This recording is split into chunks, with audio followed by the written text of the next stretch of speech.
Today, as we mark Human Rights Day, I want to focus on what our rights mean.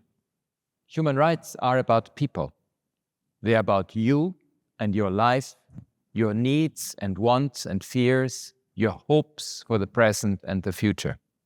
A safe home, food and clean water, healthcare, education, decent work and a livable minimum wage, to live in peace, to be free to express your opinion. These are your human rights. They are about who we are and how we live. They are the legal commitments all states have made to serve their people. They are not abstract ideas or ideologies up for debate at an elite club. Human rights are for the single mother with 3 jobs putting her children through school. They are for the child crying for help, buried under the rubble of his home. They are for the poet imprisoned for a verse that criticized the authorities, for the pensioner with a disability in wartime, trapped in her apartment for months without end. They are for communities living on land poisoned by chemicals. They are for young people who can't afford a home, and for workers left behind by globalization.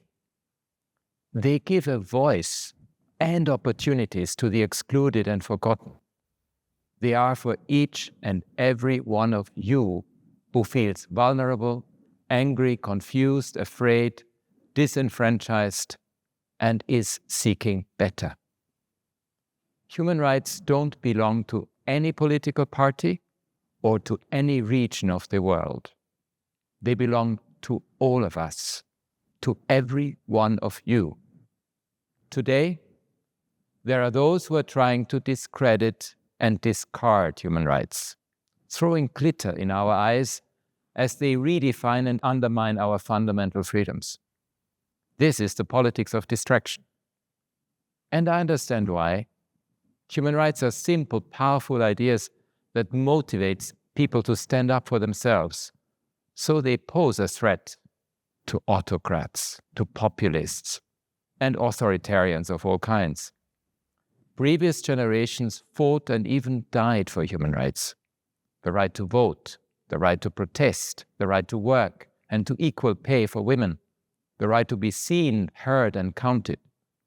Our forebears took to the streets, to parliaments, and to the courts to fight against colonialism and apartheid, discrimination, inequality, slavery, and racism. They built the international human rights system, bringing real improvements to the lives of people around the world. Our humanity is robust. When faced with the greatest obstacles, people transcend their differences and overcome. Today, at another precarious moment for our world, many of you are doing the same on climate action, on women's rights, and on peace. The full promise of human rights is still to be fulfilled. The evidence is everywhere. So I urge you to stay the course, mobilize, use your voices and votes, reach out and connect to build strong social movements that stand up for your rights and those of future generations. Call on your leaders to work for equality, justice, peace, and all your human rights. On Human Rights Day and every day, I stand with you to uphold the human rights of everyone, everywhere.